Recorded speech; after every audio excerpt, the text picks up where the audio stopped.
ప్రభునందు ప్రియమైన దేవుని పిల్లలారా, ఏది సొంత ఊరు, ఎవరు సొంత వారు అని. ఏది సొంత ఊరు, ఎవరు సొంతవారు? ఏది సొంత ఊరు అంటారేంటి? మీ ఉన్న ఊరు అది మా సొంత ఊరు కాదా? మనం నివసించే మన ఊరు అది మన ఊరు కాదా? మా సొంతం అని అనుకుంటున్న మా వారు, వారంతా మా వారు కాదా? మరి అటువంటప్పుడు మరలా ఏది సొంత ఊరు, ఎవరు సొంత వారు అని ఈ పిచ్చి ప్రశ్న ఏంటండి అని ఆ ప్రశ్న లేదా అంశం చూడగానే చాలామందిలో కదిలే మెదిలే ఒక సందేహం. ప్రియులరా, ఎప్పుడు ఒక విషయాన్ని మీరు జ్ఞాపకం ఉంచుకోవాలి. మనుషుల ఆలోచనలు ఎప్పుడు దేవుని ఆలోచనలకు తగ్గట్టుగా మనకు కనిపించవు. ఆయన ఆలోచనలన్నీ వేరుగా ఉంటాయి, మనిషి ఆలోచనలు వేరుగా ఉంటాయి. దేవుని తలంపులు వేరు, మనుషుని యొక్క తలంపులు వేరు. మనిషి అనుకుంటున్నాడు ఇది నేను ఉన్న ఊరు, ఇది నా సొంత ఊరు అని. దేవుని తలంపు వేరు. దేవుడు అంటున్నాడు, నువ్వు ఉన్న ఊరు నీ సొంత ఊరు నువ్వు అనుకుంటున్నావు, ఎంతకాలంలో నువ్వు ఉంటావు ఇక్కడ? మరలా ఒక టెంపరరీ అడ్రస్సు, మరొకటి పర్మనెంట్ అడ్రస్. అదే చూసి చాలామంది వారి అడ్రస్లో లేదా ఏదైనా ఒక ఫామ్ మనం ఫిలప్ చేసేటప్పుడు అందులో టెంపరరీ అడ్రస్ అని ఒక కాలం పెడతాడు, ఆ తర్వాత పర్మనెంట్ అడ్రస్ అని మరో కాలం పెడతాడు. అంటే తాత్కాలిక నివాసం ఒకటట, శాశ్వత నివాసం ఇంకొకటట. తాత్కాలికంగా నివసించేటువంటి అడ్రస్ ఒకటి, శాశ్వతంగా నువ్వు ఉండేటువంటి అడ్రస్ ఒకటి. సరే, ఏదైనా తాత్కాలిక చిరునామా అయినా శాశ్వతమైన చిరునామా అయినా ఈ రెండు చిరునామాలు ఎక్కడ అంటే ఇక్కడే, ఈ భూమి మీదనే. మరలా ఈ చిరునామాలు లేదా ఈ అడ్రస్లకు సంబంధించి అడ్రస్ ప్రూఫ్లట మరలా. దానికి ఈ మధ్యకాలంలో ప్రధానముగా అందరూ వాడేటువంటి ఒకటే ఆధార్ కార్డ్ అంటున్నాం. ఈరోజు ప్రతి మనిషికి అది ఆధారం అయిపోయింది. అది లేకపోతే ఏ పని అయ్యేటట్టుగా లేదు. పిల్లలు బడిలో చేరాలన్నా ఆధార్ కార్డు ఉందా అని అడుగుతారు. బ్యాంకులో అకౌంట్ ఓపెన్ చేయాలన్నా ఆధార్ కార్డు ఉందా అని అడుగుతారు. ఒక బండి కొనాలన్నా ఆధార్ కార్డు తీసుకురండి అంటున్నారు. ఒక లైసెన్స్ కావాలని వెళ్ళినా మీ ఆధార్ కార్డు చూపించండి అని అడుగుతున్నారు. అన్నింటికీ అదే ఆధారం అయిపోయింది మనకు. ఇంతకు మీరు ఆధారం అనుకుంటున్న ఆధార్ కార్డులో ఉన్న అడ్రస్, చిరునామా అన్నది ఏదైతే ఉందో అది శాశ్వతమా? అది మీ సొంతమా అనుకుంటుంది లోకం. కానీ ఒక్కసారి దేవుడి దగ్గరకు, బైబిల్ దగ్గరకు వెళ్ళి మనం ఆలోచించినప్పుడు ఆయన అంటున్నాడు, నువ్వు ఉన్న ఊరు కాదు, నువ్వు ఉన్న జిల్లా కాదు, నువ్వు ఉన్న రాష్ట్రం కాదు, దేశం కాదు, అసలు నీవు ఉన్నటువంటి ఈ లోకమే నీది కాదు. ఈ లోకం నీది కాదు. దానికి మొదటి ప్రసంగంలో అన్నయ్య కొన్ని విషయాలు జ్ఞాపకం చేశారు. నేను ఇక్కడికి వచ్చాను, 3 రోజుల పని నిమిత్తము ఈ పసుపుకల్లు అనే ఈ గ్రామానికి నేను వచ్చాను. ఈ 3 రోజుల సభ ముగిసిపోతాయి. నేను తెల్లవారిన తర్వాత మరలా మీరు వస్తే నేను ఇక్కడ కనబడను. ఎందుకంటే నాది ఈ ఊరు కాదు, నాది ఈ ఊరు కాదు. అలానే ఈ సభకు మీరందరూ వచ్చారు. ఈ ఊరిలో మీ ఇండ్లు వదిలిపెట్టి ఇక్కడికి వచ్చిన వాళ్ళు కొందరు, మరికొంతమంది మరికొన్ని గ్రామాలు, మరికొన్ని ప్రాంతాల నుంచి వచ్చారు. మరొక గంట తర్వాత ఇక్కడికి వచ్చి చూస్తే మీరు ఎవ్వరూ ఉండరు. ఎందుకంటే మీరందరూ మీ ఇంటికి వెళ్ళిపోతున్నారు. ఎందుకంటే ఇది మీ సొంతం కాదు. ఇక్కడ కూర్చున్న ఈ స్థలం మీ సొంత స్థలం కాదు ఇది. అలానే ఈ ఊరు వదిలిపెట్టి వెళ్ళిపోతుంటారు. ఎందుకు? మీ ఊరు ఇది కాదు. ఇది కేవలం ఈ సభ నిమిత్తము మీ ఇంటిని, మీ ఊరిని, మీ ప్రాంతాన్ని విడిచి ఇక్కడికి వచ్చిన వారు. ఇది ఎంత నిజమో, ఈ ప్రపంచంలో ఈరోజు 800 కోట్ల మంది మనుష్యులుగా అందరూ ఈ లోకానికి వచ్చిన వారు తప్ప ఈ లోకంలో ఉన్నవారు కాదు, ఈ లోకంలో ఉండేవారు కాదు. ఇప్పుడు నేను ఇక్కడికి వచ్చాను, అలానే రేపు గుంటూరుకు వెళ్ళిపోతాను, ఆ తర్వాత మరలా ఇక్కడ గద్వాల జిల్లాలో ఐజా ప్రాంతానికి వెళ్ళిపోతాను, ఆ తర్వాత అక్కడి నుంచి హైదరాబాద్ వెళ్ళిపోతాను. నేను ఒక యాత్రికునిగా తిరుగుతున్నాను. నేను ఎక్కడ ఉంటాను? ఖమ్మంలో ఉంటాను. 3 దినాల పని నిమిత్తం ఇక్కడికి వచ్చాను. గుంటూరు వెళ్ళిపోతాను, గద్వాల వెళ్ళిపోతాను, హైదరాబాద్ వెళ్తాను, మళ్ళీ చివరగా ముగించుకొని ఈ కార్యక్రమాలన్నీ నేను నా ప్రాంతానికి వెళ్ళాలి. ఇది నా ప్రయాణం. ఇది మీకు అర్థమైతే ప్రపంచంలో మనుషులందరూ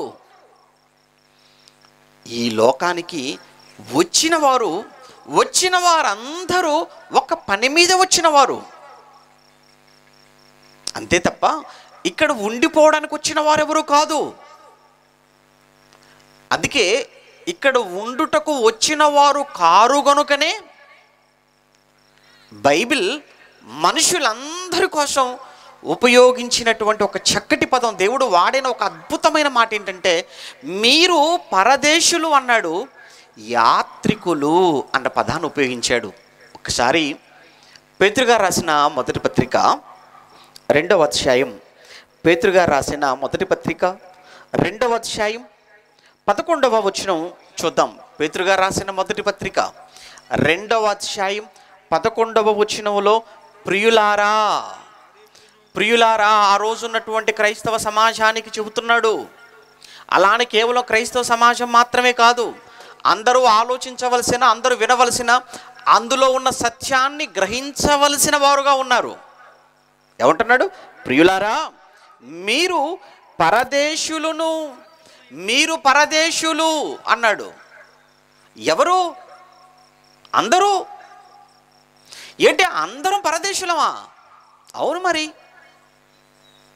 నాది ఊరు కాదన్నాను, పరాయి ఊరు అన్నాను. మనం ఇండియా అనుకుంటున్నాం, భారతదేశం అనుకుంటున్నాం. మనం అమెరికాలో ఉన్నవారు మాది అమెరికా అనుకుంటున్నారు, ఆస్ట్రేలియా నివసించేవారు అది ఆస్ట్రేలియా అనుకుంటున్నారు. కానీ అన్ని దేశాలలో ఉన్నటువంటి వారందరి కోసం దేవుడు చెబుతున్న మాట ఏంటంటే, మీరందరూ కూడా పరదేశులు, ప్రపంచ మనుషులారా జాగ్రత్తగా వినండి, మీరందరూ పరదేశులు. మీరేమనుకుంటున్నారు అంటే, మీరు పుట్టినటువంటి ఆ దేశాన్ని, ఆ దేశంలో మీరు బ్రతుకుతూ అనుకుంటున్నారు, ఇది నాది అనుకుంటున్నారు, ఇది నా సొంతం అని మీరు అనుకుంటున్నారు. ఇది మీది కాదు, మీరు ఈ దేశానికి చెందినవారు కాదు.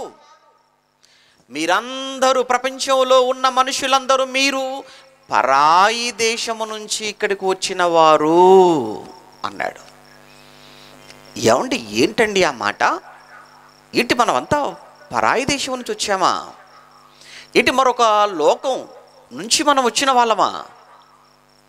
ఎక్కడి నుంచి వచ్చాము అని మరలా ఒక్కసారి ఇక్కడ ఆగి, మరలా ఒక్కసారి మన జర్నీ, మన ప్రయాణం ఎక్కడి నుంచి వచ్చామో అని అలా మనం వెనకకు వెళ్ళిపోతే, క్రీస్తుకు ముందు 1000 సంవత్సరాల కాలంలో భక్తుడైన, రాజైన, కీర్తనలలో ఎక్కువ కీర్తనలు దావీదు గారు రాసినప్పటికీ అందులో ఒకే ఒక కీర్తన ఒక ఆయన రాశాడు, ఆయనే మోషే గారు. 150 కీర్తనలు, కానీ 150 కీర్తనలలో ఎక్కువ కీర్తనలు రాసినటువంటి వ్యక్తి దావీదు గారు. ఆయన క్రీస్తుకు ముందు 1000 సంవత్సరాల కాలానికి చెందినవాడు. కానీ ఆయన కంటే ముందు సుమారు 500 సంవత్సరాలు, ఇంకా ఆయనకు ముందు అంటే క్రీస్తుకు ముందు 1500, అంటే నేటికి 3500 సంవత్సరాల క్రితం. అంటే కీర్తనలలో 150 కీర్తనలలో అతి ప్రాచీనమైన కీర్తనగా మనకు కనబడుతుంది కదా. చాలా ప్రాచీనమైన కీర్తన, పురాతనమైన కీర్తన. అదే 90వ కీర్తన. అది మోషే గారు చేసిన ఒక చక్కని ప్రార్థన. అందులో వ్రాయబడిన లేదా మోషే గారు చేసిన ప్రార్థనలో మొదటి మాట మనం చదువుతున్నప్పుడు 90వ కీర్తన మొదటి వచనంలో, ప్రభువా తరతరముల నుండి మాకు నివాస స్థలము నీవే. తరతరముల నుండి మాకు నివాస స్థలము నీవే, తరతరముల నుండి మాకు నివాస స్థలము నీవే అన్నాడు. అనగా ఎటు దేవుడిని నివాస స్థలముగా చేసుకొని ఉన్నాము మేమందరము. ఆ రోజు మోషేతో పాటు లక్షలాది మంది ఇశ్రాయేలీలు. ఆ సమయంలో మోషే గారు చేస్తున్నటువంటి ఒక ప్రార్థన, అందులో మాట, దేవా మాకు తరతరాలుగా మీరే నివాస స్థలముగా ఉన్నారయ్యా. తరతరముల నుండి మాకు నివాస స్థలము నీవు అంటే మేమందరము కూడా నీలో ఉన్నవారము, నిన్ను నివాసముగా చేసుకొని ఉన్నవారము అన్నాడు. ఇంతకీ ఆయన ఎక్కడున్నాడు? ఆయనగా దేవుడు ఆయన ఎక్కడున్నాడు? దేవునిని నివాస స్థలముగా చేసుకొని ఉన్నారట మోషే గారు, మిగిలిన వారంతా కూడా. అలానే మోషే గారితో పాటు ఉన్న సమూహం దేవుని నివాస స్థలముగా చేసుకొని ఉన్నారు అని అంటే, మనము కూడా దేవుని నివాస స్థలముగా చేసుకొని ఉన్నవారమే. మనమే కాదు, ప్రపంచంలో మనుషులందరూ ఒకప్పుడు దేవునిని నివాస స్థలముగా చేసుకొని ఉన్నారు అంటే దేవునిలో ఉన్నారు అని అర్థం. ఎలా ఉన్నారు దేవునిలో అంటారా? ఆత్మలుగా ఉన్నారు. దేవుడు ఆయన పరమాత్మలో ఉన్నాం మనమంతా కూడా ఒకప్పుడు. మరి దేవుడు ఎక్కడున్నాడు అంటారా? దేవుడు పరలోకములో ఉన్నాడు. అందుకే పరలోకమందున్న మా తండ్రి అని ప్రార్థన చేయండి అన్నాడు యేసుక్రీస్తు. ఆయన అలానే పిలిచాడు. ఈరోజు మనము కూడా అలానే పిలుస్తున్నాము. అనగా తరతరముల నుండి మనమంతా కూడా దేవుణ్ణి నివాస స్థలముగా చేసుకుని ఉన్నవారమైతే, ఆ దేవుడు పరలోకములో ఉన్నవాడైతే, మనమంతా ఎక్కడ ఉన్నవారము అంటే మనమందరము కూడా పరలోకములో ఉన్నవారం. అనగా ఏది మన లోకం, ఏది మన దేశం? మన లోకం పరలోకం. మనం విడిచి వచ్చిన దేశం అదే పరలోకం అనే ఆ దేశం. మరి ఆ లోకాన్ని విడిచి ఈ లోకానికి మనం వచ్చాం. మరి ఆ లోకాన్ని విడిచి ఈ లోకానికి మనం వచ్చినప్పుడు ఈ లోకంలో మనం ఏమవుతాం చెప్పండి? మనం అందరం పరదేశులము కాక స్వదేశస్థులం అవుతామా? ఏమండి, మన ఇండియాను వదిలిపెట్టి పక్క పాకిస్తాన్కి వెళ్ళినా, ఇండియా విడిచిపెట్టి పక్కన గల్ఫ్ కంట్రీస్కి వెళ్ళినా, ఇండియా వదిలేసి అమెరికాకి వెళ్ళినా, ఇండియా వదిలి ప్రపంచంలో ఏ దేశానికి వెళ్ళినా ఆ దేశంలో నేను ఏమంటారో తెలుసా? పరదేశీ అంటారు. అలానే ఏ దేశం వాడైనా మన దేశానికి వస్తే మన దేశంలో అతన్ని ఏమని పిలుస్తారో తెలుసా? పరదేశీ అంటారు. ఈ దేశం కానివాడు అని. అటువంటప్పుడు ఇక్కడ దేవుడు లేదా పేతురు గారు పరిశుద్ధాత్మ ప్రేరణతో ఆయన మన గురించి, ప్రపంచ మనుషుల గురించి ఆయన ఏమని మాట్లాడుతున్నాడో ఇక్కడ ఈ మాట మనం చదువుతున్నప్పుడు, పేతురు గారు రాసిన మొదటి పత్రిక 2వ అధ్యాయం 11వ వచనం. పేతురు గారు రాసిన మొదటి పత్రిక 2వ అధ్యాయం 11వ వచనంలో, ప్రియులారా మీరు పరదేశులను అన్నాడు. మీరు పరదేశులు, మీరు ఈ దేశస్థులు కారు, మీరు ఈ లోకస్తులు కారు. మేము ఈ లోకస్తులం కాదు. మీరు పుట్టారు, ఇక్కడ పుట్టారేమో, పుట్టినంత మాత్రాన్ని ఇది మీదనుకోకండి. మీరు పుట్టక ముందు కూడా మీరు ఉన్నారు తెలుసా? ఎక్కడున్నావు? మనం ఈ భూమి మీదకి వచ్చిన తర్వాత మనకంటూ ఒక సర్టిఫికెట్ ఇవ్వటం జరిగింది. అదే జనన ధృవీకరణ పత్రం, డేట్ ఆఫ్ బర్త్ సర్టిఫికెట్ అంటారు. పంచాయతీలో కావచ్చు, మున్సిపాలిటీలో కావచ్చు. అమ్మా ఎప్పుడు పుట్టాడు, ఎవరికి పుట్టాడు, ఏ ఊర్లో పుట్టాడు అని. అంటే నువ్వు ఎప్పుడైతే తల్లి గర్భం నుంచి భూమి మీదకి వచ్చావో అప్పుడు వెంటనే నీ కోసం ఒక అడ్రస్ ఇక్కడ రెడీ చేసేసారు. కానీ నువ్వు ఈ భూమి మీద పడక ముందు కూడా నువ్వు ఉన్నావు ఎక్కడా? తల్లి కడుపులో, తల్లి గర్భంలో. ఆ తల్లి గర్భంలో ఎన్ని నెలలుగా ఉన్నాము అని అంటే సుమారు 9 నెలలుగా తల్లి కడుపులో ఉన్నాము మనం. అప్పుడు లేదు మనకు అడ్రస్. అయితే తల్లి కడుపులో 9 నెలలు ఉన్నాము, అంతకుముందు లేవని ఇంకా కొంచెం మనం వెనక్కి వెళ్ళామనుకో, ఉన్నాము అంతకుముందు కూడా. ఎక్కడ? తండ్రిలో ఉన్నాం. తల్లి ఒడిలోనికి రాకమునుపు ఉన్నది తల్లి కడుపులో అయితే, తల్లి కడుపులోనికి రాకమునుపు తండ్రిలో అయితే, తండ్రిలోనికి రాకమునుపు ఎక్కడున్నాము అని అంటే తండ్రిని కన్న తండ్రి తాతలో ఉన్నాం. ఇలా మనం వెనకకు వెళ్ళామా? అందరూ ఒక చోట కలవాలి. ఆ కలిసి ఆ చోటే ఆదాము అనే మొదటి మనిషి. ఆదాము అనే మొదటి మనిషి దగ్గర కలవాలి. ప్రపంచంలో ఉన్న వాళ్ళంతా వెనకకి వెళ్ళిపోతే.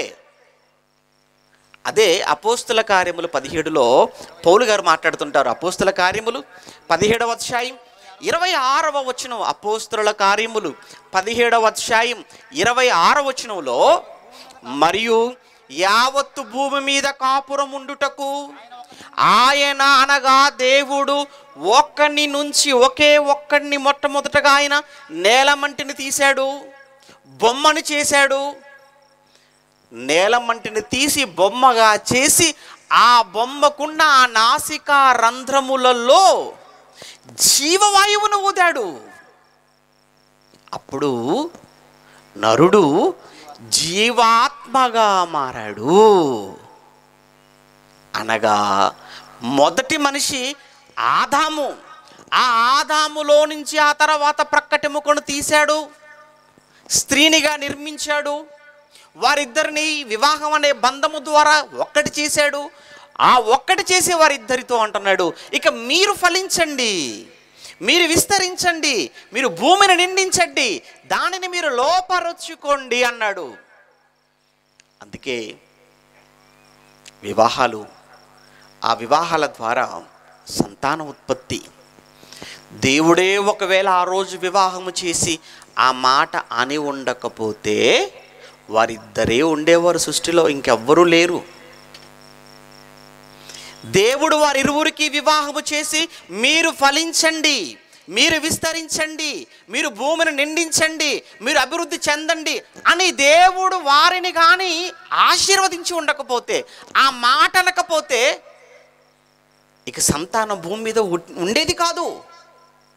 సంతానమే లేకపోతే ఈరోజు మనం ఉండేవాళ్ళం కాదు. అంటే మనం అంతా వచ్చింది అవ్వాదముల నుంచి. మరి వాళ్ళు ఎక్కడి నుంచి వచ్చారు? అవ్వ ఎక్కడి నుంచి వచ్చింది? ఆదాములో నుంచి. ఆదాము ఎక్కడి నుంచి వచ్చాడు అని మన బైబిల్లో మనం చూసినప్పుడు ఆదాము దేవునిలో నుంచి వచ్చాడు గనుక ఆదాము దేవునికి కుమారుడుగా పిలువబడ్డాడు అని లూకా 3:38లో మనం చదువుకుంటాం. ఆదాము దేవునిలో నుంచి వచ్చాడు. అలా మనం ఆలోచించినప్పుడు మనమందరము కూడా ఒకప్పుడు ఆదాములో ఉన్నవారమైతే, ఆదాము దేవునిలో ఉన్నవాడైతే ఆదాముతో పాటు మనము కూడా ఎక్కడయ్యా ఉన్నాము అంటే దేవునిలో ఉన్నాం. దేవుడు ఎక్కడ? పరలోకములో ఉన్నాడు. దేవునిలో ఉండిపోయిన వారం మనమంతా. దేవుడు ఉన్న లోకం అది పరలోకం. అయితే మనం పరలోకానికి చెందిన వారమా? మనం ఈ లోకానికి చెందిన వారము కాదా? మన తండ్రి పరలోకంలో ఉన్నాడా? అవును, మన తండ్రి పరలోకంలో ఉన్నాడు. మన లోకం పరలోకం, మనది లోకం కాదు. అందుకే అంటున్నాడు పేతురుగారు ఇక్కడ, పేతురుగారు రాసిన మొదటి పత్రిక 2వ అధ్యాయం, పేతురుగారు రాసిన మొదటి పత్రిక 2వ అధ్యాయం 1వ వచనంలో 11వ వచనంలో, ప్రియులారా మీరు పరదేశులను యాత్రికులునై ఉన్నారు. మీరు పరదేశులను యాత్రికులు అన్నాడు. రెండో మాటగా అంటున్నాడు మీరు పరదేశులు అన్నాడు మొదటి మాట. రెండవ మాటలో అంటున్నాడు మీరు యాత్రికులు అన్నాడు. అంటే అర్థం ఏంటి? టూరిస్టులు, యాత్రికులు. వెళ్ళారా, చూసారా, వెళ్ళిపోయారా? అప్పుడప్పుడు మీరు ఏదన్నా చూడటానికి వెళ్ళారనుకోండి, అక్కడ ఉంటారంటే కుదరదు. టైం అయిపోగానే వచ్చేస్తాం. ఎందుకు? మన ఊరు అది కాదు, మన ప్లేస్ అది కాదు. అలానే భూమి మీద మనుషులందరూ పరదేశులుగా యాత్రికులుగా ఉన్నారు. అవండి. ఇంకొక మాట, దినవృత్తాంతముల మొదటి గ్రంథం 29వ అధ్యాయం 15వ వచనం. దినవృత్తాంతముల మొదటి గ్రంథం 29వ అధ్యాయం 15వ వచనంలో దావీదు గారి మాటలు చూడండి. నా పితరులందరి వలనే, దావీదు గారు మాట్లాడుతున్న మాట, నా పితరులందరి వలనే మేమును నీ సన్నిధిని అతిథులమును పరదేశులమునై ఉన్నాము అన్నాడు. చూడండి ఆయన, అయ్యా మా పితరులందరూ కూడా ఈ భూమి మీద బ్రతికినప్పుడు ఎలా బ్రతికారు అంటే ఈ దేశస్తులా బ్రతకలేదు, ఈ లోకస్తులుగా బ్రతకలేదయ్యా, ఇదే సొంత ఊరు అనుకుంటూ బ్రతకలేదయ్యా. వాళ్ళంతా ఇదే మా శాశ్వతమైన లోకం అనుకుంటూ బ్రతకలేదు. మా పితరులైన వారందరూ కూడా ఈ భూమి మీద బ్రతికిన కాలములో అతిథిగా బ్రతికాడు. ఎవరైనా కానీ ఇంటికి మీరు అతిథులుగా మీరు ఎవరింటికైనా వెళ్ళిపోతే ఒకరోజు ఉంటారు, 2 రోజులు ఉంటారు, 3 రోజులు ఉంటారు, ఆ తర్వాత 4వ రోజు మళ్ళీ మీ ఇంటికి మీరు వెళ్ళిపోవాలి. మన ఇంటికి ఎవరైనా అతిథులు వచ్చినా కానీ 1 రోజు ఉంటారు, 2 రోజులు ఉంటారు, మహా అయితే 1 వారం ఉంటారు, ఇంకా దగ్గర వాళ్ళతో 10 రోజులు ఉంటారు, ఆ తర్వాత మళ్ళీ వాళ్ళ ఇంటికి వాళ్ళు వెళ్ళిపోవాలి.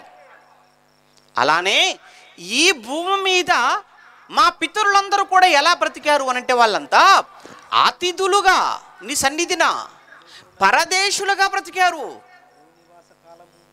మేము కూడా అతిథులమే భూమి మీద, మేము కూడా పరదేశులమేనే, మేము కూడా యాత్రికులమే. ఇది ఆలోచన పితరులకు ఉందట. ఈ ఆలోచన ముందటి తరాలలో ఉన్న వారికి ఉంది. కానీ ఈ తరములో ఉన్నవారుగా మీకుందా? మనం ఏమనుకుంటున్నాం? మనది ఇంతే. ఇంకా ఒకడు అంటాడు నేను లోకల్ అండి అంటాడు. ఆహా లోకల్ అట. ఇంకోటి వచ్చి అంటాడు నేను పక్కా లోకల్ అని ఇంకోటి అంటాడు వచ్చేసి. వీడు లోకల్ అట, ఇంకొకడు అవునా, ఇంకొకడు నాన్ లోకల్. ఏంటో నాన్ లోకల్ ఏంటో, లోకల్ ఏంటో, పక్కా లోకల్ ఏంటో నీకు తెలియని విషయం ఏంటంటే ఎవ్వడూ కాదు లోకల్, అంత నాన్ లోకలే. ఎవ్వరూ కాదు ప్రపంచంలో. ఇక్కడ పేతురు గారు రాసిన పత్రికలో మనం చదువుకున్న మాటలో పరదేశులు అన్నాడు, యాత్రికులు అన్నాడు. ఈ మాట చాలా కష్టంగా ఉందండి వినటానికే కాదు, మనసును అంగీకరించడానికి కూడా మనసుకు చాలా కష్టం. అమ్మ బాబు ఏంటండి మీరు అంత మాట అనేసారు, మా సొంతూరు కాదా? మరి మా సొంతూరు కాకపోతేనే మేము ఇంత భూమి కొన్నామా? ఇది మా సొంతూరు కాకపోతేనే అంత పెద్ద ఇల్లు కట్టుకున్నామా? మా సొంతూరు కాకపోతేనే మా ఇంటికి మీరు నెంబరా? దానికి కరెంటు బిల్లు, దానికి నీటి బిల్లు, దానికి ఇంటి పన్ను, ఇవన్నీ మా పేరు మీదనే ఉన్నాయి. అటువంటిప్పుడు ఈ ఊరు కాదంటారు. ఈ ఊరే కాదన్నప్పుడు ఇక ఇల్లు ఎలా అవుతుంది మాది? ఇల్లే మాది కానప్పుడు ఇక ఇవన్నీ మా పేరు మీద ఎలా ఉంటాయి అని ఎన్నో సందేహాలు. అందుకే ఈ వాస్తవం అనేది ఇది నిజమైన, ఇది చేదు నిజం. ఇది అంతగా రుచించది మాటలు ఈ తరంలో ఉన్నవారికి. కానీ మన ముందటి తరాలలో ఉన్న నీతిమంతులైన, భక్తులైన, మన పితరులైన, మన పూర్వీకులైన వారందరూ ఈ భూమి మీద బ్రతికిన కాలములో వాళ్ళు ఎలా బ్రతికారో ఒక్కసారి ఒక మాట మనం బైబిల్లో చూడగలిగితే హెబ్రీలకు రాసిన పత్రిక 11వ అధ్యాయం, హెబ్రీలకు రాసిన పత్రిక 11వ అధ్యాయము 13వ వచనంలో ఏం మాట్లాడుతున్నారో వీరందరి గురించి చూడండి. పౌలు గారు ఏం రాస్తున్నాడో. వీరందరూ అనంటే ఎవరు? ఒక హానోక, ఒక హేబెలు, ఒక హానోకు, ఒక నోవాకు, అబ్రహాము, ఇస్సాకు, యాకోబు, వీళ్ళందరి గురించి మాట్లాడుతున్నాడు. వీళ్ళందరి కొరకు మాట్లాడుతూ 13వ వచనానికి వచ్చేటప్పటికి వీరందరూ అనగా పితరులైన వీరందరూ ఆ వాగ్దానముల ఫలము అనుభవింపకపోయినను దూరము నుండి చూచి వందనము చేసి తాము భూమి మీద పరదేశులమును యాత్రికులమై ఉన్నామని ఒప్పుకొని. మీరు ఒప్పుకోగలరా? ఎంతమంది ఒప్పుకోగలరు చెప్పండి? అబ్రహామును గురించి పాడుతారు, అబ్రహాము గురించి వింటారు, అబ్రహాము గురించి చదువుకుంటారు. ఏ అబ్రహాము గురించి నువ్వు పాడుతున్నావో, ఏ అబ్రహాము గురించి చదువుకుంటున్నావో, ఏ అబ్రహాము గురించి వింటున్నావో, ఏ అబ్రహాము గురించి మాట్లాడుతున్నావో అదే అబ్రహాము, అదే ఇస్సాకు, అదే యాకోబు, అదే నోవాహు, అదే హానోకు, అదే హెబెలు, వీళ్ళంతా మన పితరులు. వీళ్ళందరూ కూడా ఈ భూమి మీద వాళ్ళు ఏమనుకొని బ్రతికారో తెలుసా? చెప్తున్నాడు, భూమి మీద పరదేశులను యాత్రికులమునై ఉన్నాము అని ఒప్పుకొని. ఏమండి వాళ్ళు ఒప్పుకున్నారండి? ఏమని ఒప్పుకున్నారు? మేము పరదేశులం, మేము ఉన్న ఈ దేశం మాది కాదు, మేము ఈ దేశస్థులము కాదు, మేము ఈ లోకస్థులం కాదు. మరి ఏదయ్యా మీది అంటే, మేము విడిచి వచ్చినటువంటి ఒక దేశం ఉంది. ఎలాగు చెప్పువారు భూమి మీద పరదేశులమును యాత్రికులమునై ఉన్నామని చెప్పుకొని వారు ఇలాగు చెప్పువారు తమ స్వదేశమును వెదకుచున్నవారు కారా. తమ స్వదేశం అన్నాడు, తమ స్వదేశం అనగా తమ సొంత ఊరు వెదకుచున్నవారు కారా అన్నాడు. ఏదయ్యా అబ్రహాము మీ సొంత ఊరు? ఏదయ్యా ఇస్సాకు మీ సొంత ఊరు? ఏదయ్యా మీ యాకోబు సొంత ఊరు అని అంటే ఇది కాదు. మరి ఏది? పునాదులు గల పట్టణం, పునాదులు కలిగిన పట్టణం. అంటే ఇప్పుడు మీరున్న ఈ లోకానికి పునాదులు లేవా? ఇప్పుడు మీరున్నటువంటి ఈ విశ్వం స్థిరమైనది కాదా? పునాది అంటే బలమైనది, స్థిరమైనది అని అర్థం. ఒక ఇంటికి ఎందుకు పునాది వేస్తాము? స్థిరంగా ఉండాలని, బలంగా ఉండాలని. ఏమయ్యా విశ్వాసులుగా మీరు చెప్పుకుంటున్నారు, మీరు పితరులుగా పిలువబడుతున్న మీరందరూ కూడా ఏంటి ఈ లోకం మీరున్నటువంటి దీనికి పునాదులు లేవా? పునాదులు కలిగిన పట్టణం కోసం ఎదురు చూస్తున్నారు అంటున్నారేంటి అని అడిగితే వాళ్ళు చెప్పే మాట ఏంటంటే, నిజం, ఈ లోకానికి పునాదులు లేవు అంటే ఇది స్థిరమైనది కాదు. అందుకే దేవుడు అబ్రహామును పిలిచి పాలు తేనెలు ప్రవహించు ఆ భూభాగం అంతా ఇచ్చాడు. మంచి సారవంతమైన నేల. ఎంత మంచి భూభాగం అనుకుంటున్నారండి పాలస్తీనా దేశం? ఆ భూభాగం మంచి పంటలు పండే నేల. అది ఒకానొక సమయంలో అది ఎంత సారవంతమైన నేలో అని చెప్పడానికి ఒక ద్రాక్ష గెలను 2 కావడి వాళ్ళు మోసారు అని చదువుకుంటాం మన చరిత్రలో. ఒక ద్రాక్ష గెలను మోయటానికి 2 మనుషులా? అంటే అంత చక్కటి పంట పండేటువంటి నేలనా అది ఆ పాలస్తీనా? అవును, అంత గొప్ప నేల. ఏంటి అంత సారవంతమైన ఆ భూభాగాన్ని కనుచూపు మేరలో అబ్రహాం నీదే అన్నాడు. కానీ అబ్రహాం ఏమన్నాడు తెలుసా? ఇదా కాదయ్యా, నువ్వున్న దేశం ఉంది చూసావా, నువ్వున్న లోకం ఉంది చూసావా. 10వ వచనంలో, అదే 11వ అధ్యాయం 10వ వచనంలో చదువుతాడండి. 10వ వచనంలో చెప్తుంటాడు, అదే 11వ అధ్యాయం 10వ వచనంలో, ఏలయనగా దేవుడు దేనికి శిల్పియు దేనికి నిర్మాణకుడనై ఉన్నాడో, పునాదులు గల ఆ పట్టణం దేవుడే శిల్పిగా, దేవుడే నిర్మాణకుడుగా ఉన్నటువంటి పునాదులు కలిగిన ఒకే ఒక పట్టణం. ఆ పట్టణమే పరలోక పట్టణం అయితే ఆ పరలోక పట్టణం కొరకు ఈ భూమి మీద ఉండి ఎదురు చూస్తున్నాడు. మీరు ఇక్కడ ఉంటూనే హైదరాబాద్లో ఫ్లాట్ కోసం ఎదురు చూస్తుంటారు, ఇక్కడ ఉంటూనే అద్దంకిలో ఫ్లాట్ కావాలి, ఇక్కడ ఉంటూనే దర్శిలో, ఇక్కడ ఉంటూనే పొదిలిలో, ఇక్కడ ఉంటూనే ఒంగోలులో, ఇక్కడ ఉంటూనే ఎక్కడెక్కడో. ఈ మధ్యకాలంలో ఇక్కడ ఉంటూనే చంద్రుని మీద కూడా ఫ్లాట్ కొనేసారట. ఏమండి ఏంటండి మనిషి వెర్రితనం కాకపోతే? ఒకవైపు అదే చౌడు నేల, అక్కడ మనిషి జీవించటానికి అనుభవ లేదు అని ఒకవైపు చెబుతుంటే, మరోవైపు అక్కడ ఫ్లాట్లు ఎవడు, వేసేవాడెవడు, కొనేవాళ్ళు ఎవరు? వేసేవాడికి లేకపోయినా కొనేవాడికైనా ఉండాలి కదా. అసలు నువ్వు వెళ్ళగలవా? నువ్వు వెళ్ళినా అక్కడ ఉండగలవా?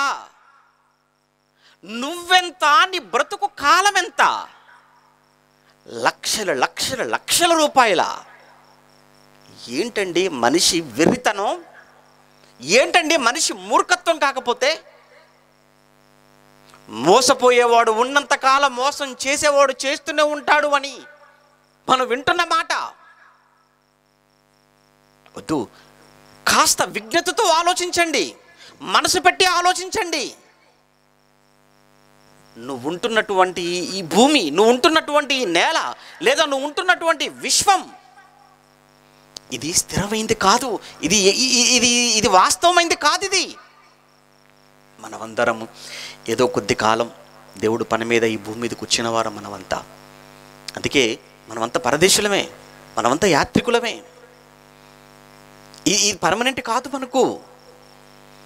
చూసారా, పితరులందరూ కూడా భూమి మీద వాళ్ళు పరదేశులు అనుకున్నారు, యాత్రికులం అనుకున్నారు. ఎందుకు అని అంటే, మా పౌరస్థితి ఇక్కడ కాదు, అక్కడ కావాలి. అందుకే ఫిలిప్పీ పత్రిక పౌలు గారు, అపోస్తలుడైన పౌలు గారు ఫిలిప్పీలకు రాసిన పత్రిక 3వ అధ్యాయం 20వ వచనంలో, ఫిలిప్పీలకు రాసిన పత్రిక 3వ అధ్యాయం 20వ వచనంలో మన పౌరస్థితి చూడండి. అక్కడ నాతో పాటు, మన పౌరస్థితి, మనందరి పౌరస్థితి పరలోకమందు ఉన్నది. మన పౌరస్థితి పరలోకమందు ఉన్నది. మన పౌరస్థితి పరలోకమందు ఉన్నది. మీరేమనుకుంటున్నారు? ఓ, రోమా సిటిజన్షిప్ రాగానే ఇదేదో చాలా గొప్పది అని మీరు అనుకుంటున్నారు కదా. పౌలు గారు ఆ మాట చెప్పటంలో ఉన్న ఉద్దేశం అదే. ఫిలిప్పీలతోనే మాట్లాడటంలో ఉన్న ఉద్దేశం ఏంటంటే, ఫిలిప్పీ పట్టణంలో అనేక మంది రోమా పౌరసత్వం కలిగిన వారు నివసిస్తున్నారు. ఆ ఫిలిప్పీ పట్టణంలో అనేక మంది రోమా పౌరసత్వం కలిగి, మేము రోమా పౌరసత్వాన్ని కలిగి ఉన్నాం, మాకంటే గొప్పవాడెవడు లేడు. అందుకే ఒకానొక సమయంలో పౌలు గారు కూడా రోమీయుడు అని తెలియగానే సహస్రాధిపతి కూడా భయపడిపోయాడు. ఏంటి, నువ్వు రోమీయుడువా? ఏంటి, నీకు రోమ పౌరసత్వం ఉందా? నీకు ఎలా వచ్చింది? ఎంత పెట్టుకున్నావు? భయపడిపోయాడు. అంతకుముందు అదే ఫిలిప్పీలో పౌలు గారు అరెస్ట్ చేసినప్పుడు, పౌలు రోమీయుడు అని తెలిసి, రోమ పౌరసత్వం కలిగిన వాడని తెలిసి, లోపల పెట్టినటువంటి న్యాయమూర్తులే పరిగెత్తుకొని వచ్చేసారు పౌలు గారి దగ్గరికి. అయ్య బాబోయ్, మీరు రోమీయులా? ఏంటి, మీకు రోమా పౌరసత్వం ఉందా? అంటే రోమా పౌరసత్వం కలిగి ఉండటం అంటే ఆ రోజుల్లో ఎంత గొప్ప విషయం. అది కలిగి ఉండి ఇంకా మాకేం అవసరం లేదనుకుంటున్నారు. అదే చాలా పెద్ద అర్హత అనుకుంటున్నారు. అలాంటి ఆలోచనతో ఉన్నటువంటి ఆ పట్టణములో ఉన్నవారా, ఆ పట్టణములో ఉన్న క్రైస్తవుల అందరికీ చెబుతున్న మాట ఏంటంటే, మన పౌరస్థితి ఎక్కడుంది? పరలోకమందు ఉన్నది. నీకెక్కడుంది? ఇండియాలో ఉంది. నీకెక్కడుంది? అమెరికాలో ఉంది. నీకెక్కడుంది? ఆ జర్మనీలో ఉంది. నీకెక్కడుంది? ఫ్రాన్స్లో ఉంది. నీకెక్కడుంది? లండన్, ఇంగ్లాండ్లో ఉందంటున్నావు. కానీ ఇక్కడ ఎంతకాలం ఉంటుంది? నువ్వు ఉన్నంతకాలం. నువ్వెంతకాలం ఉంటావు నీకే తెలియదు. ఇక్కడ ఎంతకాలం అంటే నువ్వు ఉన్నంతకాలం, కానీ నువ్వెంతకాలం ఉంటావు అది నీకు తెలియదు. కొంతసేపు కనబడి అంతలో మాయమైపోయే చిన్న జీవితం కదా నీది. ఈ చిన్న జీవితంలో ఏదో ఒక దేశానికి చెందిన పౌరసత్వం కలిగి ఉందని గొప్పలు చెప్పుకుంటున్న నీకు కన్ను మూస్తే పరలోకపు ఆహ్వానము నీకుందా? పరలోకపు పౌరస్థితి నీకుందా? ఒక్కసారి ఆలోచించు. నీకుందంటావా? వెళ్ళగలవంటావా? నిజంగా నీకు పరలోక ఆహ్వానం నీకు ఉందంటావా? పరలోకంలో నీకు సిటిజన్షిప్ దేవుడు ఇస్తాడంటావా? ఇచ్చే అర్హత నీకుందంటావా? పొందుకునే అర్హత నీకుందంటావా? ఇక్కడ అదే చెప్తున్నాడండి ఆయన. మన పౌరస్థితి పరలోకమందు ఉన్నది. మనమంతా పరలోకపు పౌరులం కనుక ఏది మన సొంత ఊరు? అదిగో పరలోకం. అది మన లోకం. అది ఎందుకంటే మనం అక్కడి నుంచి వచ్చాం. ఎప్పటి నుంచి మనం అక్కడ ఉన్నాం? ఓ తరతరాలుగా ఉన్నాం. ఎలా ఉన్నాం? దేవుణ్ణిలో ఉన్నాం, ఆత్మలముగా ఆయనలో ఉండిపోయాం మనమంతా కూడా. అందుకే ఆయన అంటున్నాడు, నరులారా తిరిగి వచ్చేయండి, నరులారా తిరిగి నా యుద్ధకు రండి, నరులారా తిరిగి నా యుద్ధకు రండి అని ఆయన పిలుచుచున్నాడు. వచ్చేయమంటున్నాడు. ఆయన ఎందుకు వచ్చేయమంటున్నాడు? మనం ఆ లోకానికి చెందిన వారం గనుక, మనం పరలోకానికి చెందిన వారము గనుకనే పరలోకంలో మన కొరకు ఎదురు చూస్తున్న ఆత్మల కన్న తండ్రిగా దేవుడు సింహాసనం మీద కూర్చొని నా పిల్లలు నా యుద్ధకు వచ్చేయాలి, వచ్చేయాలి, వచ్చేయాలి, వచ్చేయాలి. ఒరే, ఇదిరా మీ సొంత ఊరు, ఇక్కడ రా మీరు శాశ్వతంగా ఉండవలసింది. మీరేంట్రా ఎక్కడెక్కడో తిరుగుతున్నారు ఏంట్రా? మీకు మర్చిపోయారు, నన్ను మర్చిపోయారు, మీరు విడిచిపెట్టి వచ్చిన లోకాన్ని మర్చిపోయారు, మీరు తండ్రిగా నన్ను మర్చిపోయి మీరు విడిచిపెట్టి వచ్చిన పరలోకాన్ని మర్చిపోయి భూమి మీద బ్రతుకుతున్నారు అంటే మీరు పిచ్చివాళ్ళు అయిపోయారు, తప్పిపోయారు మీరు. ఎవరినైనా పిలిచి ఏమండి మీ తండ్రి గారు ఎవరన్నారు అనుకోండి, ఏం మాట్లాడట్లేదు. మీరు ఎవరున్నారు అనుకోండి, చెప్పలేకపోతున్నాడు. అప్పుడు మీరు ఏమంటారు? దండం పెట్టి తీసుకెళ్ళిపోయి మెంటల్ హాస్పిటల్లో పడేస్తారు. ఎందుకు? తండ్రి ఎవరో చెప్పలేకపోతున్నాడు, ఏ ఊరు నుంచి వచ్చాడో చెప్పలేకపోతున్నాడు. మరి ఏం చేస్తారు చెప్పండి? తీసుకెళ్ళి పోలీసులు కప్పుతారు, వాళ్ళు తీసుకెళ్ళిపోయి మెంటల్ హాస్పిటల్లో పడేస్తారు. మర్చిపోయారు. ఈరోజు ప్రతి మనిషి కూడా ఈ లోకానికి పంపిన దేవుణ్ణి మర్చిపోయారు, విడిచిపెట్టి వచ్చిన పరలోకాన్ని కూడా మర్చిపోయారు. కన్న తండ్రి ఎవరో తెలియక, విడిచిపెట్టి వచ్చిన లోకం ఏంటో తెలియక, కళ్ళ ముందు కనబడుతున్న ఈ లోకమే లోకం అనుకుంటూ, శాశ్వతం అనుకుంటూ బ్రతుకుతున్న నిన్ను ఏమనాలి? నిన్ను కూడా పిచ్చివాడు అనకూడదా? నిన్ను వెర్రివాడు అనకూడదా? ఇక్కడ అన్నీ మర్చిపోయావు. అందుకేనండి దేవుడు మరలా జ్ఞాపకం చేస్తున్నాడు. అందుకే దేవుడు మరలా జ్ఞాపకం చేస్తున్నాడు. కనుక ఏది మన సొంత ఊరు? మనం ఉన్న ఈ ఊరు సొంత ఊరు కాదండి. ఎందుకంటే మనం ఎప్పుడు ఇక్కడ ఉండేవాళ్ళం కాదుగా, ఎప్పుడు మనం ఇక్కడ ఉండేవాళ్ళం కాదు. అటువంటప్పుడు ఇది మన సొంత ఊరు ఎలా అవుతుంది? ఎప్పుడూ మనం ఉండే ఆ ఊరే మన సొంత ఊరైతే ఇది మనది కాదు. ఎందుకంటే చావు తర్వాత వెళ్ళిపోతాం. ఎక్కడికి వెళ్ళిపోవాలి? మనం విడిచిపెట్టి వచ్చినటువంటి ఆ ఊరికి వెళ్ళిపోవాలి. ఏ ఊరు మనం విడిచిపెట్టి వచ్చింది? అదే దేవుడు ఉన్న ఊరు. ఆ ఊరు పేరే పరలోకం. ఆ లోకమే మనదైనప్పుడు, మరి ఈ ఊరు మనది కానప్పుడు, ఈ ఊరు మనది కానప్పుడు, ఇప్పుడు ఒక్కటి ఆలోచించండి. ఈ ఊరే మనది కానప్పుడు, ఈ ఊరిలో ఉన్నవారు, ఈ ఊరు మనది కానప్పుడు ఈ ఊరిలో ఉన్నవారు మనవారు అవుతారా, మన సొంత వారు అవుతారా? కాబట్టి అంతే కదా. మరి ఈ ఊరు మనది కాదండి.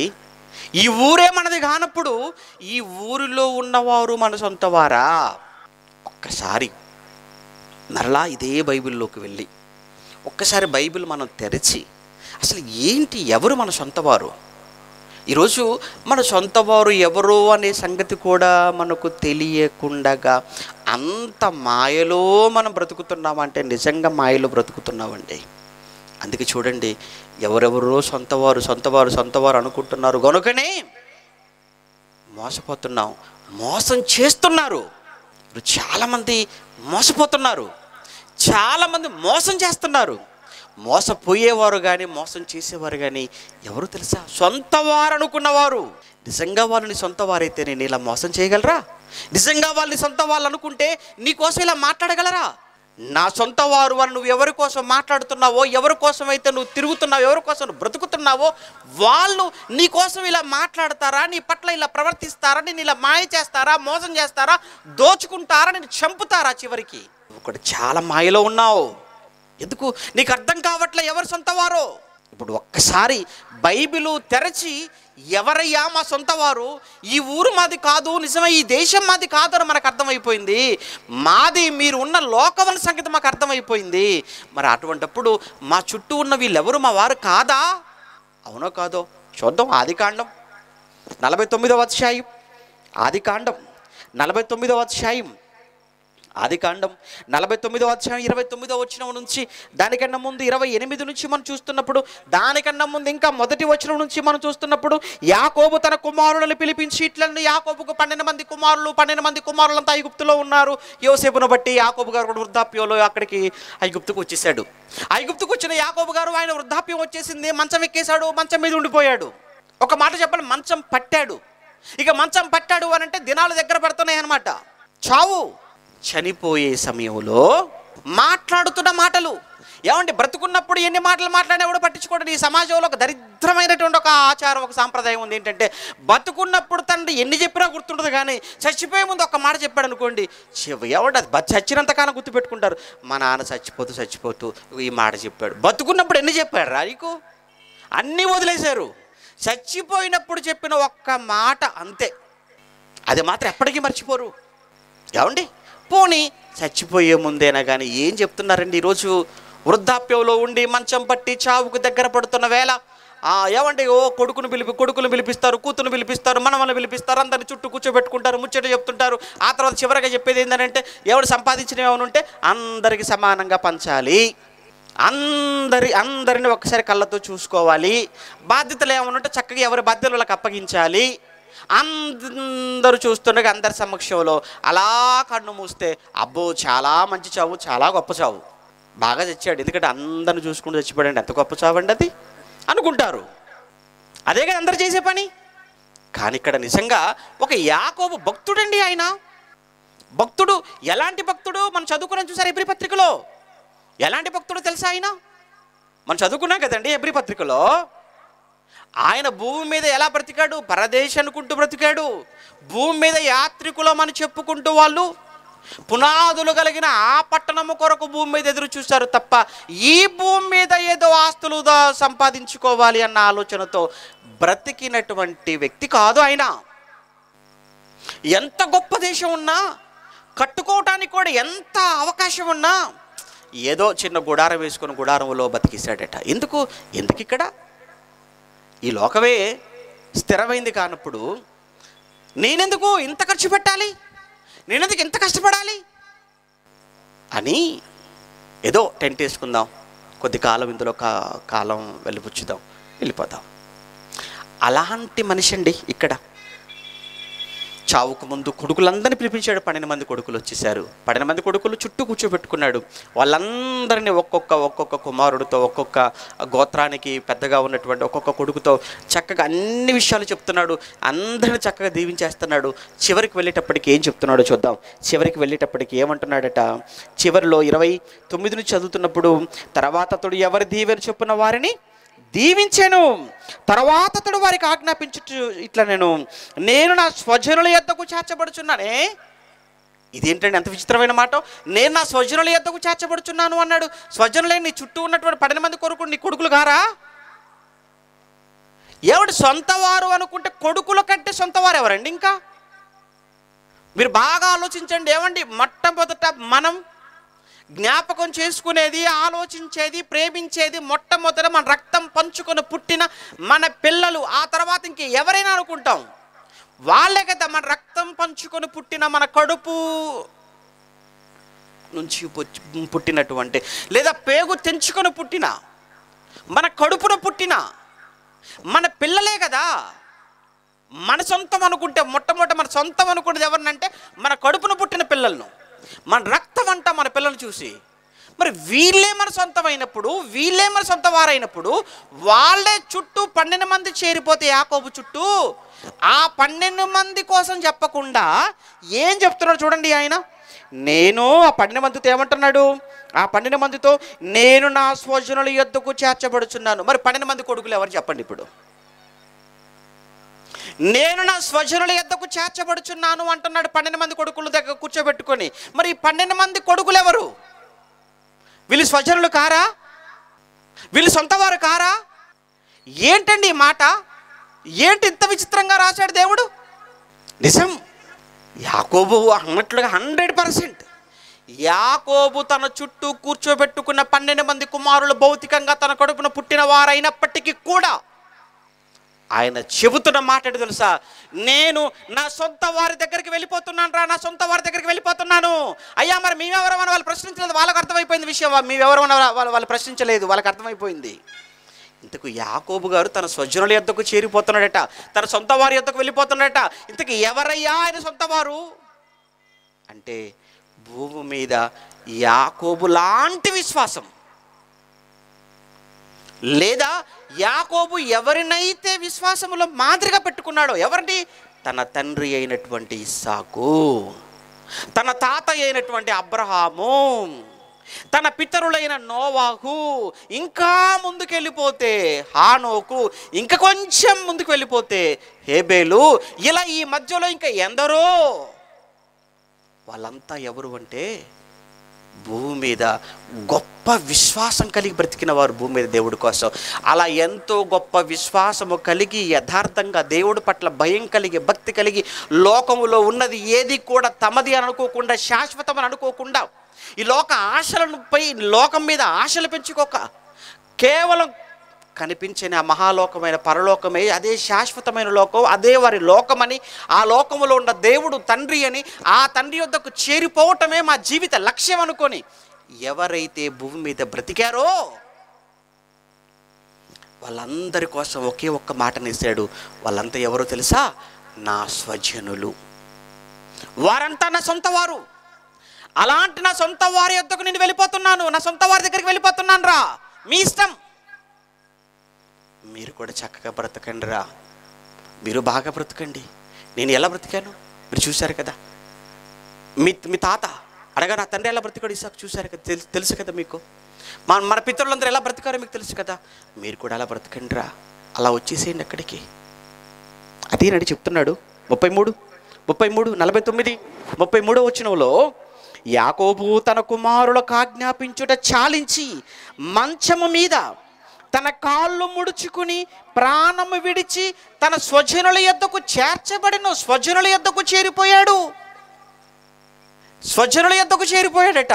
ఎవరండి స్వజనులు? నీతిమంతులైన వారండి, విశ్వాసులైన వారండి.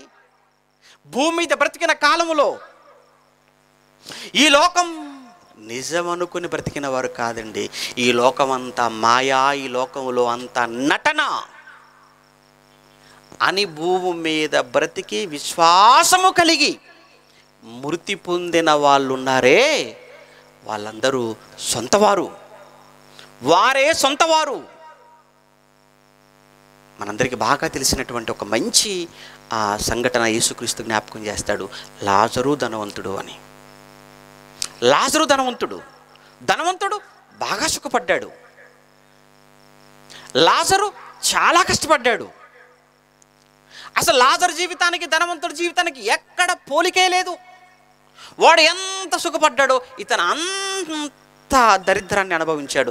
వాడు ఎంత గొప్పగా జీవించాడో ఇతను అంత కష్టంగా జీవించాడు అని కంప్లీట్గా భిన్నంగా ఉన్నట్టు మనం చదువుకుంటాం కదా లూకా సువార్తలో. మొత్తానికి ఒకరోజు ధనవంతుడు చచ్చిపోతాడు, లాజరు చనిపోయి, అందరూ చావవలసిందే కదా. కానీ లాజరు చనిపోగానే ఏం జరిగిందో ఒక్కసారి మన బైబిల్ ఇప్పి మనం చూడగలిగితే లూకా సువార్త 16వ అధ్యాయం, త్వరగా లూకా సువార్త 16వ అధ్యాయం 22వ వచనం. ఆ దరిద్రుడు అనగా లాజరు చనిపోయి పాతి పెట్టబడెను. అలా దరిద్రుడు అలా చనిపోయాడో లేదో, లాజరు చనిపోయాడో లేదో, వెంటనే దేవదూతలు వచ్చేశారు. దేవదూతల చేత అబ్రహాము రొమ్మున ఆనుకొనుటకు కొనుపోబడెను. అబ్రహాము రొమ్మున ఆనుకొనుటకు కొనుపోబడెను. ఏంటి లాజరు గారు అలా వెళ్ళారో లేదో, లాజరు గారు ఏమంటే ఆ పాతాళ లోకంలో, ఆ పరదేశంలో అడుగు పెడుతున్న సమయంలో వెంటనే అబ్రహాము గారు ఆ లాజరు గారిని చక్కగా తన కౌగిట్లోకి తీసుకుంటున్నాడట. ఎందుకు అబ్రహాము లాజరు తన కౌగిట్లోకి తీసుకుంటున్నాడు? ఏమైనా బ్లడ్ రిలేషన్ ఏమైనా ఉందనుకుంటున్నారా? రక్త సంబంధం అనుకుంటున్నారా? ఏమైనా అబ్రహాం గారి లాజరు ఏమైనా బంధువు అనుకుంటున్నారా? మీరు చెప్పండి. పోనీ మీకు అని తెలిస్తే చెప్పండి. అవునండి, అబ్రహాము గారికి లాజరు గారు దూర బంధువు అని మీరు ఏమైనా అంటారా? లాజరు గారు ఏమైనా అబ్రహాము గారికి దూరపు బంధువా, దగ్గర బంధువా? దగ్గర బంధువు కాదు, దూర బంధువు కాదు. కానీ లాజరు చూడగానే అబ్రహాము గారట అతన్ని కౌగిట్లోకి తీసుకున్నట్ట, తన రొమ్మున ఆనుకోబెట్టుకున్నాడట. చూడండి అతను ఎందుకు? సొంతవాడు. ఇక్కడ కాదు, అక్కడికి వెళ్ళాడు. అక్కడ వెళ్ళగానే అబ్రాహాము, ఇస్సాకు, హేబెలు, దావీదు, యేషయా, ఏజ్కేలు, ఆదాం, అబ్బబ్బబ్బ అందరూ చూడండి అక్కడ ఉండిపోయారు. అందరు అక్కడికి వెళ్ళిపోయారు. ఏమండి, అలాంటి విశ్వాసం కలిగి భూమి మీద నువ్వు నేను మనమంతా కూడా బ్రతికి మరణించితే, మనం కూడా అక్కడికి వెళ్ళిపోతే మన సొంత వారు, మన స్వజనులు. ఏమండి, దావీదు గారిని మనం చూడలేదు, ఒక సంసోను మనం చూడలేదు, యొఫ్తాను మనం చూడలేదు, ఒక గిద్యోను మనం చూడలేదు, ఒక బారాకును మనం చూడలేదు, ఒక దెబోరాను మనం చూడలేదు. ఇలా ఎందరో విశ్వాస వీరులు, వాళ్ళందరూ పరదేశుకు వెళ్ళారు, నెమ్మది పొందుతున్నారు. అక్కడ మనందరి కోసం ఎదురు చూస్తున్నారు. మనం కానీ కన్ను మూస్తే అక్కడికి వెళ్ళిపోతే ఆహా, వాళ్ళందరూ చూసే భాగ్యం కదా, వాళ్ళందరితో మాట్లాడుతూ ఉంటాం కదా, వాళ్ళందరినీ ప్రత్యక్షంగా చూసేటువంటి ఒక మహాభాగ్యం. ఎందుకంటే వాళ్ళు శాశ్వతంగా మనతో ఉండేవాళ్ళు, ఎప్పటికీ మనతో ఉండేవాళ్ళు. ఇక్కడ నీతో ఉన్న వాళ్ళు ఎవరు? నీ భార్య, నీ భర్త, నీ పిల్లలు, నీ తల్లి, నీ తండ్రి నువ్వు అనుకుంటున్నావు కదా. ఈ భూమి మీద నువ్వు ఏ బంధాలను చూసుకొని నువ్వు మురిసిపోతున్నావో, ఏ బంధాల మాయలో నువ్వు బందీ అయిపోయావు, ఒక్కసారి నువ్వు ఆలోచించు. బ్రతుకున్నంత కొరకు భార్య కోసం, భర్త కోసం, పిల్లల కోసం, తల్లి కోసం, తండ్రి కోసం, ఊరు కోసం అనుకుంటూ చేసి చేసి చేసి చేసి సంపాదించి సంపాదించి సంపాదించి కూడబెట్టి ఆఖరికి కూడా చచ్చిపోతావు. నువ్వు చావగానే నువ్వు సంపాదించినవన్నీ ఉంచుకుంటారు, నిన్ను మాత్రము 1 గంటలో ఊరు దాటించి ఊరి అవతల గోతులో పెట్టి మట్టితో కప్పెట్టి ఇంటికి వచ్చి మరీ బొత్తిగా ఏమీ లేకపోతే బాగోదని ఒక మంచి ఫోటో తీసి గోడకు పెట్టి దండేసి దండం పెట్టి బాయ్ చెప్పేస్తారు. అయిపోయింది నీ జీవితం. ఇంతేనా? ఉండనివ్వరా ఒకరోజు? ఒక వారం ఉండటానికి వీల్లేదా? వారమా? అమ్మో, ఎలా ఉండనిస్తారా శవాన్ని?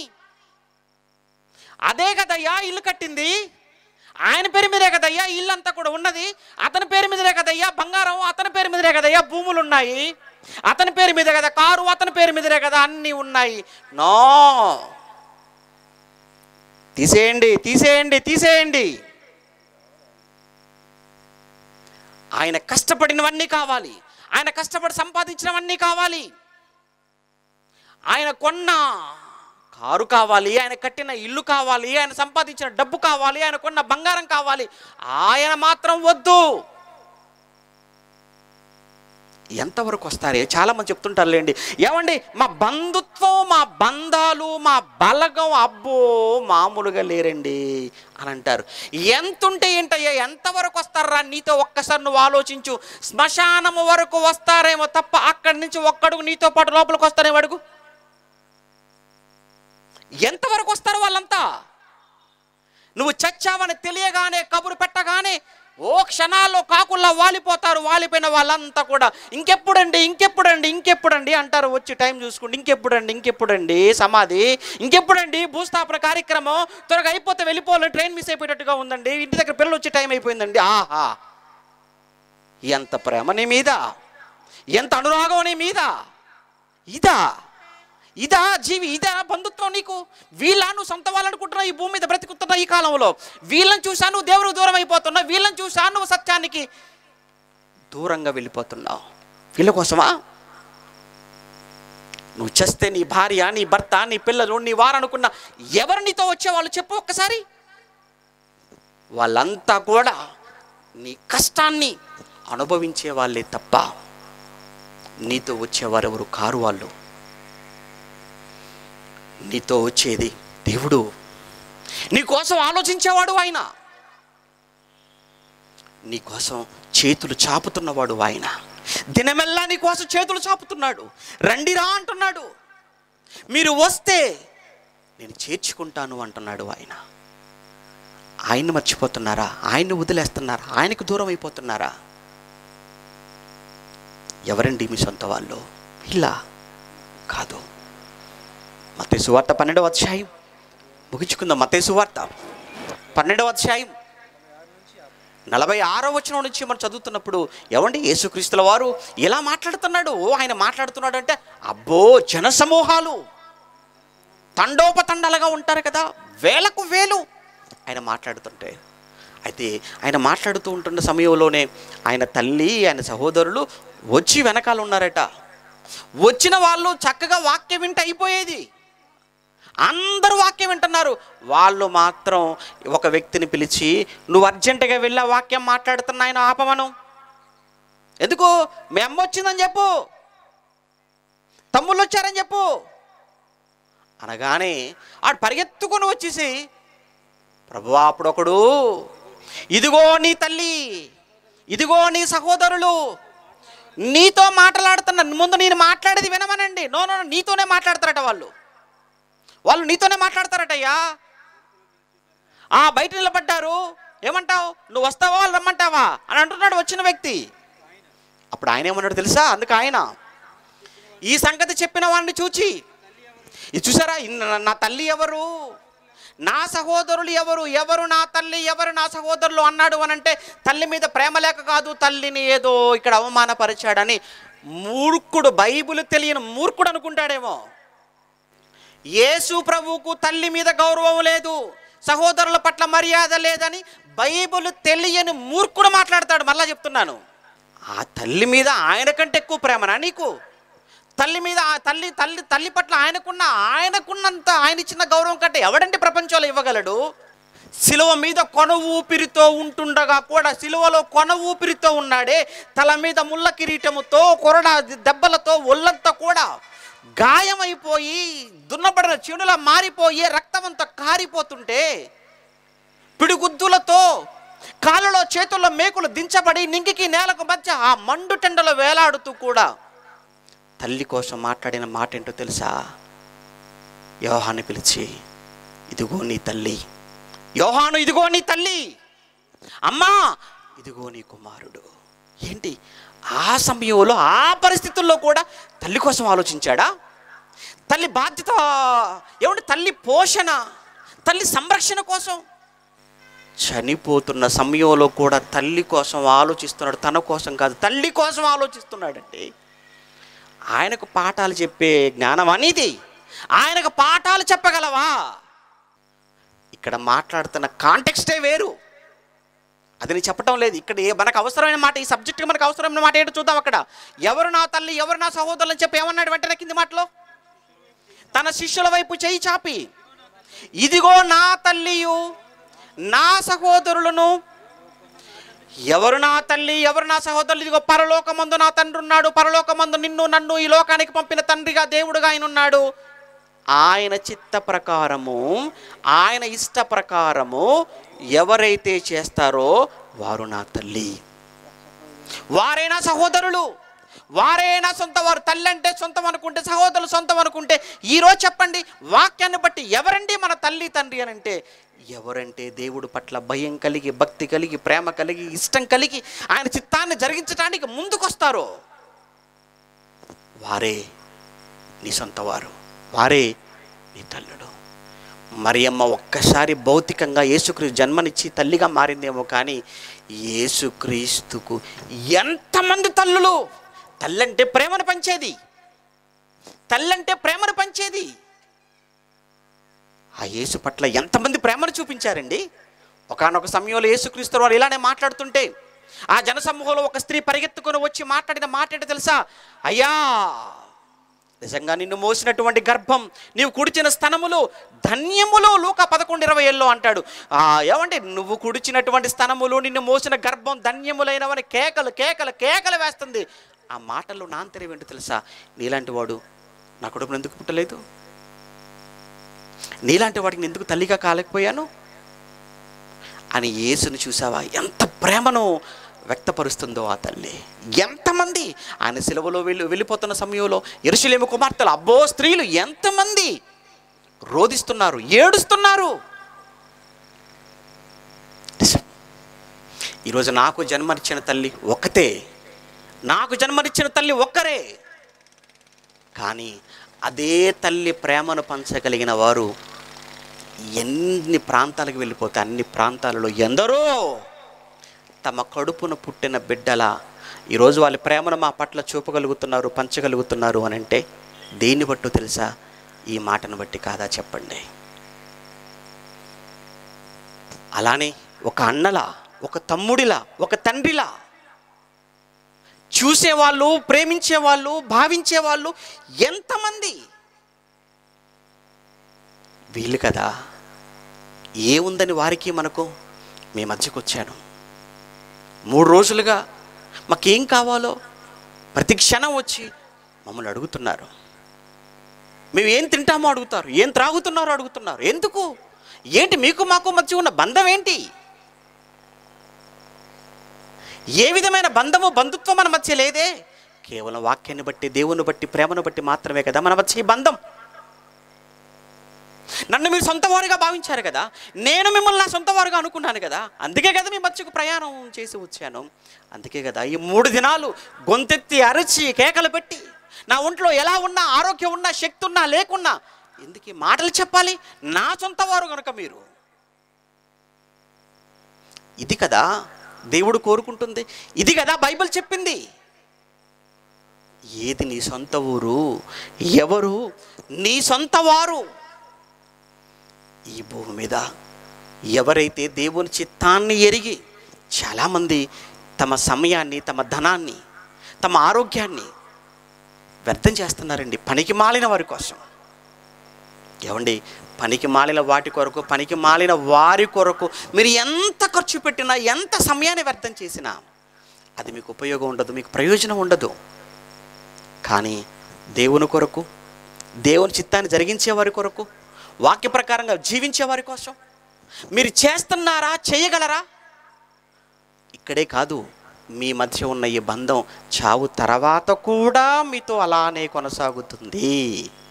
ఇక్కడ మావారు అని మీరు ఎవరైతే అనుకుంటున్నారో వాళ్ళు ఎంతవరకు అంటే చావు వరకే వస్తారు, మీతో చావు తర్వాత వీళ్ళు ఎవరు రారు. కానీ దేవుని నమ్మి యథార్థంగా బ్రతుకుతూ దేవుని ఇష్టానికి లోబడిన వాళ్ళని నిజంగా మీ వారుగా మీరు భావించగల సొంత వారుగా మీరు అనుకుంటే, వాళ్ళు కేవలం చావుతోనే కాదు, చావు తర్వాత కూడా లాజరు అబ్రహాము గారితో ఉన్నట్లు, మన పూర్వీకులైన వారందరూ కూడా ఒక చోట ఉండి వాళ్ళంతా ఆనందంగా ఉన్నట్లు వాళ్ళ దగ్గరకు మనం వెళ్ళిపోతాం. మనం అందరము కలిసి దేవుడితో పాటు నివసించే ఆ మహాభాగ్యం, ఆ సమయం ఎంత గొప్పదో ఒక్కసారి మీరు ఆలోచించండి. దేవుడు, యేసుక్రీస్తుల వారు, పాత నిబంధనల దేవుడు కూడా నేను అబ్రహాం, ఇస్సాకు, యాకోబుల దేవుడు అని చెప్పుకున్న మాట మనం వింటున్నప్పుడు నిజంగానండి చాలా ఉప్పొంగిపోతుంటుంది, మనసు చాలా గర్విస్తుంటుంది. దేవుడు ఏంటి అబ్రహాం, ఇస్సాకు, యాకోబుల పేరు చెప్పుకుని ఆయన పరిచయం అవటం ఏంటండి? దేవుడా? ఎవరు ఆయన అంటే, ఆయన అంటున్నాడు నేను అబ్రహాము సేవించిన దేవుడను, ఇస్సాకు కొలిచిన దేవుడను, యాకోబు ఆరాధించిన దేవుడను అంటున్నాడు. దేవుడు చాలా గొప్పవాడైతే, గొప్పవాడైన దేవుడు భూమి మీద ఆవిరి వంటి జీవితం కలిగిన మనుషుల పేరుతో ఆయన పరిచయం అవుతున్నాడు అని అంటే, అక్కడే మనం ఆలోచించాలి వాళ్ళు ఎంత గొప్పగా బ్రతికారు అని. రేపు దేవుడు అలా చెప్పగలడా? నీ కోసం, నా కోసం, మన కోసం దేవుడు అలా చెప్పగలడా? అంటే వాళ్ళు దేవుడు సొంత వారైపోయారు. మనం కూడా కావాలి. మనం కూడా అబ్రహాం, ఇస్సాకు, యాకోబుల బాటలోనే మనము నడవగలిగితే, వారు ఎలా భూమి మీద విశ్వాసం కలిగిన వారుగా మృతి పొందారో మనము కూడా అదే విశ్వాసం కలిగిన వారుగా మనము కూడా మృతి పొందితే, యాకోబు తన స్వజనుల యొద్దకు చేరిపోయినట్టు, ఇస్సాకు తన స్వజనుల యొద్దకు, పితరుల యొద్దకు చేరిపోయినట్టు, అబ్రహాము తన పితరుల యొద్దకు చేరిపోయినట్టు, హెబ్రీ పత్రిక 11లో ఉన్న విశ్వాసులందరూ వారందరూ వారి వారి స్వజనుల యొద్దకు చేరిపోయినట్టు, ఈరోజు మనము కూడా మన స్వజనులైన వాళ్ళందరూ పరదేశంలో ఉన్నారు, అక్కడికి మనం వెళ్ళిపోయి వారితో కలిసి యేసు వచ్చే సమయంలో యేసుతో పాటు పరలోకానికి వెళ్ళి మన సొంత లోకమైన ఆ పరలోకంలో దేవునితో కలకాలము నివసించే ఆ మహాభాగ్యం మీలో ఎంతమందికి దక్కుతుందో, మీరందరూ కూడా ఆ భాగ్యాన్ని పొందుకునేవారుగా, అలాంటి ఆ లోకానికి వెళ్ళేవారుగా ఉండాలి అన్న ఆలోచనతోనే ఈ 3 రోజులు ఈ మహాసభలు ఇంత భారంతో, ఇంత వ్యయంతో మీ ముందుకు వచ్చింది. దేవుడు మంచి వాతావరణాన్ని మనకు అనుగ్రహించి ఇన్ని గొప్పవైన సంగతులు మీకు వినిపించేశాడు. కనుక మీరు అనుకుంటున్నట్లు మనం ఉన్న ఈ లోకమే మనది కాదు, మన చుట్టూ ఉన్న వారెవరు మనవారు కారు. వీళ్ళంతా ఏంటంటే పాత్రలు. ఒక తల్లిగా ఒక పాత్ర, తండ్రిగా ఒక పాత్ర, భర్త పాత్ర, భార్య పాత్రలు. అందుకే ఈ లోకపు నటన అన్నాడు. ఇదంతా కూడా ఏంటట? నటన. ఈ లోకపు నటన గతించుచున్నది అన్నాడు. కానీ ఈ జీవితం తర్వాత ఎప్పటికీ మనతో ఉండేవారు ఎవరైతే ఉన్నారో వారే మన సొంత వారు. అలా మన సొంత వారు కానీ భార్య ఎప్పటికీ, భర్తగా ఎప్పటికీ, ఆత్మలుగా మరలా మన చావు తర్వాత ఎప్పటికీ మనం కలిసి ఉండాలి అని అంటే, ఈ భూమి మీద అందరూ దేవుని ఇష్టానికి లోబడి దేవుని వాక్య ప్రకారంగా బ్రతికితేనే అప్పుడు యేసుప్రభు చెప్పినట్టుగా వీరే నా తల్లి, వారే నా సహోదరులు. ప్రార్థన చేసుకుందాం. మహాపరిశుద్ధుడైన మా కన్న తండ్రి, ఈ 3 రోజుల సభలలో మూడవ రోజు ముగింపు రోజు మీ విలువైనటువంటి సందేశాన్ని, మాటలను మీ పిల్లలకు అందించుటకు మీరు అనుకూలపరిచిన ఈ చక్కని వాతావరణాన్ని బట్టి మీ కృతజ్ఞతలు చెల్లిస్తూ,